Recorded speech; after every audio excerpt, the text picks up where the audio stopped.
میں اپنے واجبات کو تو بچا رہی، آخرت میں مجھے اس کے بدلے میں ساری دنیا کی لڑکیاں اس کو احمق کہیں۔ امام کہہ رہے ہیں ایسے ہی احمق جنت میں جائے جسے دنیا کے لوگ احمق قرار دے رہے۔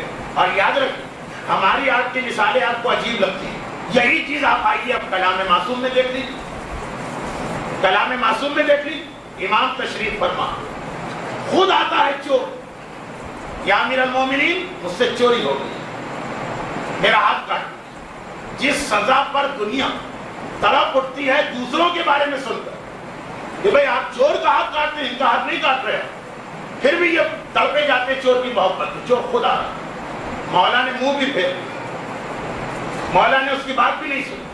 مولا نے پہلے کہا شاید تمہیں معلوم نہ ہو کہ چوری حرام، شاید تم نے 1 درہم سے کم کی چوری کی، شاید تم فاقے سے مر رہے، نہیں مولا، دنیا والوں کی حد تک اپنے آپ کو بچانا تھا تو ہر بہانے پہ یس کہہ سکتا۔ مسئلہ ہے اس علیم و خبیر کے سامنے جانے کا جو ایک ایک عمل کو جانتا، نہیں مجھے پتا ہے کہ غلطی مجھ سے جان بوجھ کر ہوئی۔ اور عجیب بات یہ نہیں کہہ رہا کہ میرا ہاتھ کاٹ دے، طہرنی مجھے پاک کر، ہاتھ کاٹنے کا وہ کہہ رہا ہے کہ جیسے اس کی پاکیزگی واپس آ رہی۔ دوسرا واقعہ میں پورا نہیں پڑھ رہا، صرف کہہ رہا ہوں کہ لوگ یہ نہ کہیں کہ ایسے احمق نہیں ہوتے۔ اگر اس کا نام حماقت دین کی خاطر قربانی دے رہے تو مولا نے تو اپنے ایسے ہی ماننے والے پیدا کیے۔ مولا کے تربیت یافتہ شاگرد تو ایسے ہی، عورت آ رہی، عورت کی مثال بھی سنا، مولا مجھ سے گناہ ہو گئے اور مجھے سنسار کیجئے اور طہرنی مجھے پاک کر دیجئے۔ وہ پتھروں سے مار کون برداشت کرے؟ بڑے سے بڑا آج کا عقیدت مند مومن بھی نہیں ہے، شاید 100 میں سے 10 کے قدم بھی وہاں نہ ٹھہر سکے اگر مولا کے حکم سے بھی پتھر مارے جائے، مگر خود آتی۔ اور آنا بھی کس انداز سے، میں واقعہ نہیں پڑھ رہا ہوں، سنا ہوا واقعہ ہے، مگر سنے ہوئے واقعات زندگی میں عمل کے لیے ہوتے، کتاب میں صرف بند کرنے کے لیے نہیں ہوتے۔ اور جب مولا نے وہاں بھی 4 مرتبہ منہ پھیرا، اچھا کیوں منہ پھیرا وہ ایک فقہی مسئلہ، جتنے گواہ چاہیے اتنا اقرار لازم، اس وقت تک سزا نہیں دے سکتے۔ پھر یعنی آج کل کی اصطلاح میں معاذ اللہ مولا نے خود اسے بہانے بنا کے دی، شاید یہ گناہ غفلت میں ہو گئے، شاید لا علمی میں ہو گئے، شاید اس ظالم نے زبردستی مجبور کر کے جان کی دھمکی دے کے یہ گناہ، ہر چیز میں کہتے نہیں ہوتا۔ دنیا والوں کو جواب نہیں دینا، خدا کے سامنے جواب دینا، تو وہ تو جانتا ہے کہ جان بوجھ کے یہ گناہ ہو۔